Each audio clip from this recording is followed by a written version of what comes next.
Coucou chère Balance. Eh bien, je suis ravie de vous retrouver pour ce mois de novembre. Alors, ce mois-ci, on va faire quelque chose d'un petit peu différent encore. C'est-à-dire que là, pour le coup, comme d'habitude, je vais vous mettre à l'action. Donc,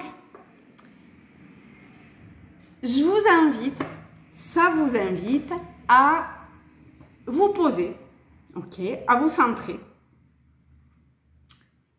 à placer votre conscience de là à là,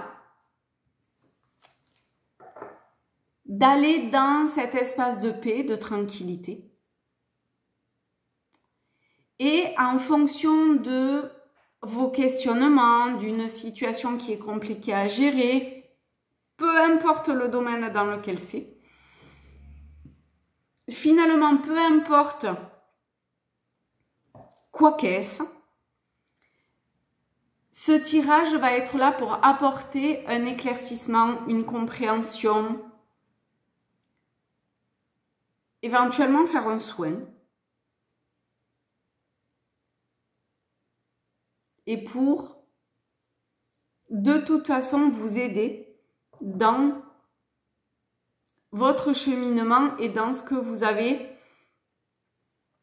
à manifester, a priori. Bon, pour ce mois de novembre, mais aussi pour après. Ok? Donc, on va prendre l'oracle de Rumi. Petit clin d'œil à ma Ruminouille. Pour celles qui me connaissent ou qui l'ont vu passer lors des vidéos. Petite choupette. Et on est parti pour l'énergie balance pour le mois de novembre. Un message pour le coup assez global, assez général, qui puisse, je sais pas, il y a quelque chose d'assez global et général pour vous. Alors on était juste avant avec les vierges, un truc hyper précis, et là c'est plutôt, je sais pas, on montre plutôt comme une bulle. Alors je sais pas si, bon on va voir, assez global, général après, qui peut rassembler dans lequel vous pouvez mettre plusieurs choses. Vous voyez? Allez, le message pour cette énergie balance. Ben oui, je comprends mieux le cercle en fait. On a la numéro 16, du rien au tout. Forcément, s'il y a tout, il y a tout. Hein. Alors, 16. Hop. Donc, ça commence par un petit texte de Rumi. En fait, ça fait 3 lignes, donc ça sera rapide. Après, il y a un texte un peu plus explicatif, où là, ça fait 3 pages. J'exagère, mais franchement, à peine. Et enfin, on a le rituel. Ok? Allez. 16. Du rien au tout. Oh mon ami, si tu veux que l'on écrive sur toi, deviens une plage blanche. Rumi. T'es-tu défait de tes peaux, de tes armures et de tes certitudes? Finis les identités fixes et les opinions arrêtées. Continue à te libérer de ces entraves, même si tu as peur qu'en abandonnant tant de choses, tu finisses par ne plus exister. Car tu verras, une autre émanation de toi-même t'attend, une émanation plus belle et plus vraie. Tel un jardinier de l'âme, tu es en train de tailler. Le jardin retrouvera-t-il sa splendeur? N'es-tu pas trop zélé dans ton élagage? Ne risques-tu pas d'anéantir le jardin par mégarde? Oublie tes craintes. Ton âme est assez résistante pour supporter une grande coupe claire. Elle en sortira même plus rayonnante encore. L'histoire qui t'attend est plus grande que celle de tes rêves.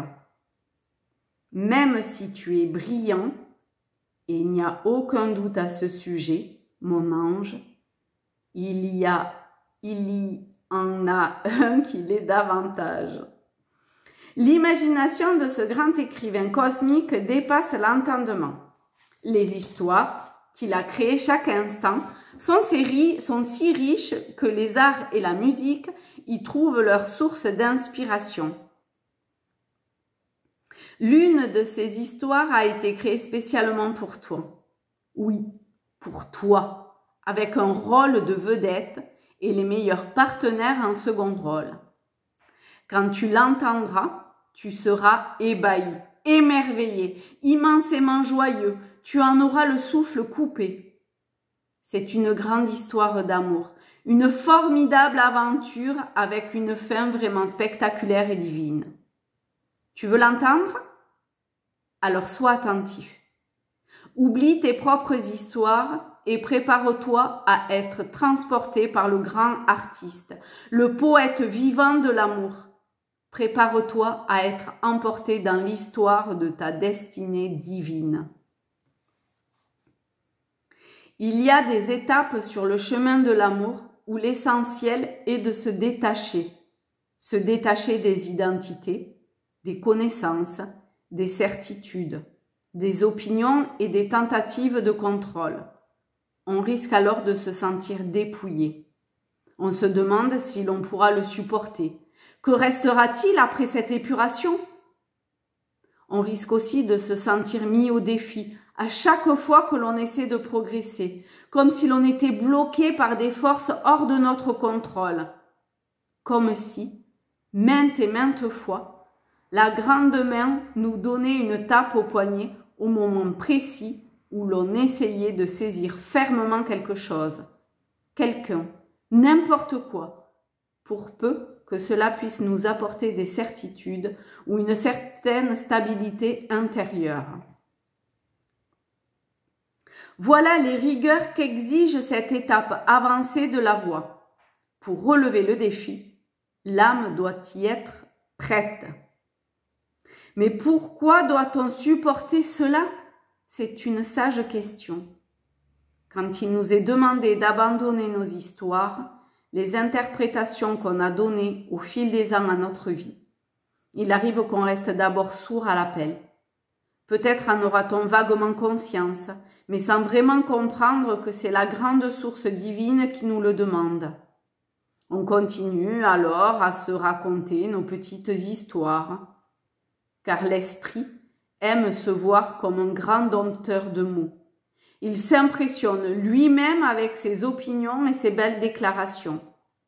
Pourtant, à la lumière du récit que le divin a concocté pour notre âme, toutes nos idées s'évanouiront, apparaissant soudain aussi frêles que les nuages se dissipant dans le ciel. Certains auront la chance de comprendre rapidement qu'il y a bien plus à vivre que leurs petites histoires. Mais d'autres ne saisiront pas tout de suite et lutteront envers et contre tout pour tenter de réaliser le récit qu'ils avaient imaginé pour eux-mêmes. Ils risquent alors de rencontrer de nombreux obstacles et de créer encore davantage de terreur dans leur histoire personnelle. La vie est dure. La vie est une lutte permanente. Je n'ai pas droit au succès. Le divin m'a oublié, ne m'a pas entendu, etc. Pourtant, cela devrait plutôt donner matière à réflexion. Ces obstacles, ces portes qui se ferment, n'est-ce pas une invitation à passer par la fenêtre ouverte qui se trouve à côté? Au lieu de chercher vainement à imposer notre petite histoire, pourquoi ne pas vivre la grande vérité de notre destinée divine? C'est ainsi que la magie peut opérer, en participant par notre présence à l'histoire de notre âme, en choisissant chaque jour d'être aussi vivant que possible. Nous nous ouvrons à ce qui nous est demandé, à ce qui nous est présenté, à ce qui se produit à travers nous-mêmes. Et là, comme par magie, quelque chose d'autre peut se produire. C'est la grâce, la vraie grâce. riche, nourricière et pleine de bonté, la pure grâce. C'est le don sacré qui permet de voir les portes qui s'ouvrent plutôt que celles qui se ferment. C'est l'assistance divine grâce à laquelle nous savons que notre vie se déroule en accord avec l'intelligence d'un plan supérieur.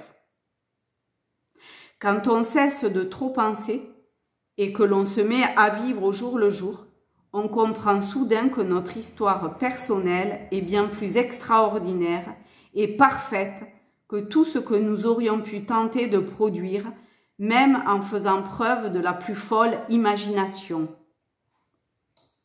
Cet oracle t'apporte de la guidance. Il t'est demandé de lâcher prise pour recevoir, te vider pour te remplir.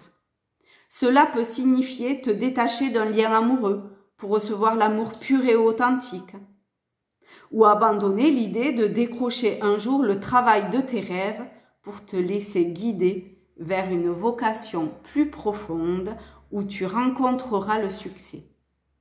Ou encore te détacher du désir d'avoir un corps différent ou une meilleure santé, afin de pouvoir simplement continuer de vivre chaque jour en progressant tranquillement vers le mieux-être, sans vouloir à tout prix te projeter trop loin. C'est là tout le paradoxe divin. Quand il nous est demandé d'abandonner nos fantaisies, c'est parce que la réalité frappe à notre porte.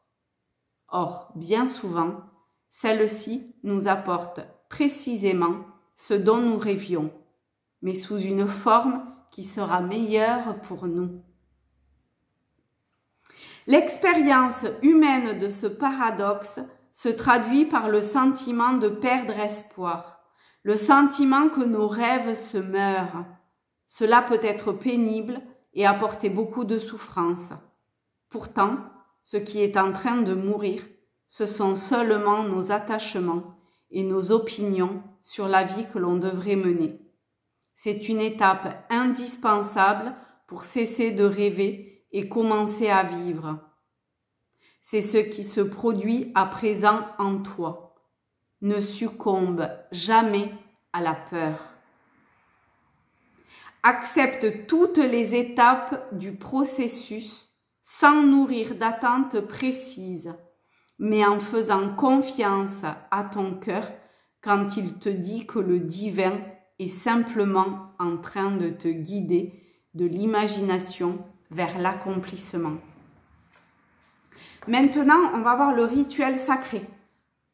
Joignez les mains en prière et inclinez la tête. Dites à haute voix. Je choisis de faire confiance au grand génie qui se déploie dans ma vie.